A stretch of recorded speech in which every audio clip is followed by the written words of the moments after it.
Cup سے چائے کا سپ لیتی لاؤنج میں رکھے صوفے پر ٹانگ پہ ٹانگ چڑھا کے بیٹھ گئی تھی۔ اینا کہاں ہے؟ امان نے بے تابی سے ادھر ادھر دیکھتے ہوئے پوچھا تھا۔ کون اینا؟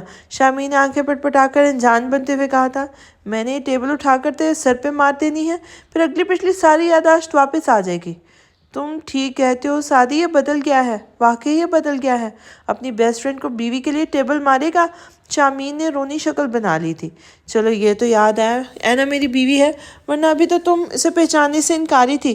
امان نے اچھی خاصی کلاس لے ڈالی تھی اس کی۔ یہ امید نہیں تھی تم سے امان، اب کہ وہ باقاعدہ دہائیاں دینے لگی تھی۔ تم اور ساتھ کیا چیزیں ہو، پوری کی پوری فلم۔ امان نے اس کی ایکٹنگ پر کانوں کو ہاتھ لگائے تھے۔ مست ایکٹنگ کرتے ہیں نا ہم۔ شامین نے کپ ٹیبل پر رکھتے ہوئے ایک دم کھڑے ہو کر ہاتھ تالی کے لیے امان کی طرف بڑھایا تھا۔ اسے ایکٹنگ نہیں، بیسٹ فرینڈ اوور ایکٹنگ کہتے ہیں۔ امان تنک کر بولا تو دونوں اپنا سا منہ لے کر رہ گئے تھے، مگر دوسرے ہی پل دونوں کا فلک شگاف کہکا گونجا تھا۔ ان دونوں کو یوں ہنستا دیکھ کر امان بھی ہنسنے لگا تھا۔ چپ کرو اینا، تم تینوں کو سائیکو نہ سمجھ لے، شامین نے سرگوشی میں کہا تھا۔ بیسٹ فرینڈ جب مل کر بیٹھے تو ان کو سائیکو ہی سمجھ لو، سعدی نے اپنا فلسفہ جھاڑا تھا۔ اچھا اینا ہے کدھر؟ مجھے ملنا ہے اس سے۔ امان نے سوالیہ نظروں سے شامین کو چہرے کو دیکھا تھا۔ میں نہیں بتاؤں گی، صاف صاف لکھا تھا۔ وہ خود ہی کمروں کی طرف بڑھا۔